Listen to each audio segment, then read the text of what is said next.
What's up, everybody? It's your boy, the NBA Fanatic, Johnny P. Just wanted to bring you another video. So, my question to you is, if you were Paul Pierce, where would you want to play next season? Washington or LA?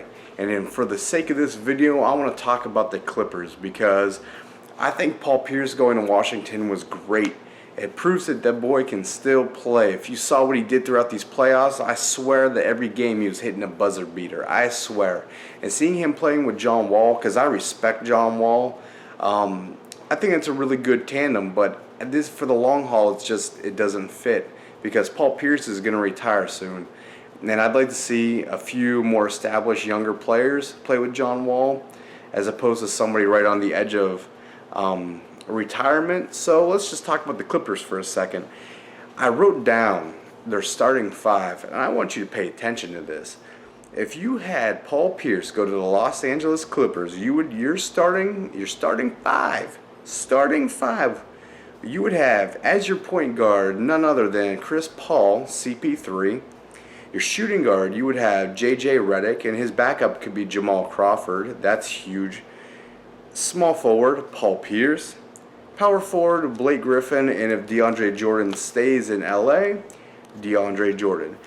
Now, when you look at that starting lineup, that's essentially, you're talking at least 3 All-Stars.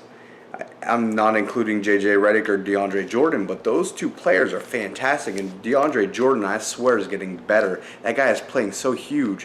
When he just jumps up, man, he's like 14 feet above the rim, I swear. They can just lob it to him all day long. I think this team's getting better. Now, here's the thing. They haven't been able to get out of, the second round of the playoffs, which is real crazy when you consider who is on their team. However, I think Paul Pierce might be that, just push him over that edge.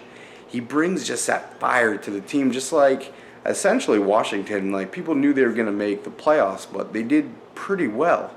Imagine what he would do with LA. I think he'd be able to bring that winning mentality to LA. It seems like in these playoffs, when they're playing Houston, Chris Paul had a killer mentality, or a never die or fight till the end mentality, when it was a little bit too late.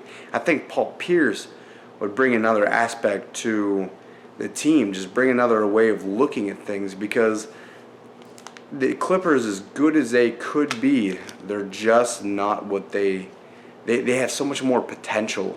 And I think Paul Pierce would really be able to push them to that next level. And then, you know what? I say, if you bring Paul Pierce on board, and again, you go another season getting bounced the first or second round, you know what? It might be time to blow up that team. It's crazy to think about that. It's crazy to think about that, because they're just underachieving. But they are underachieving. They should be doing better than what they are. So I say Paul Pierce, go to LA.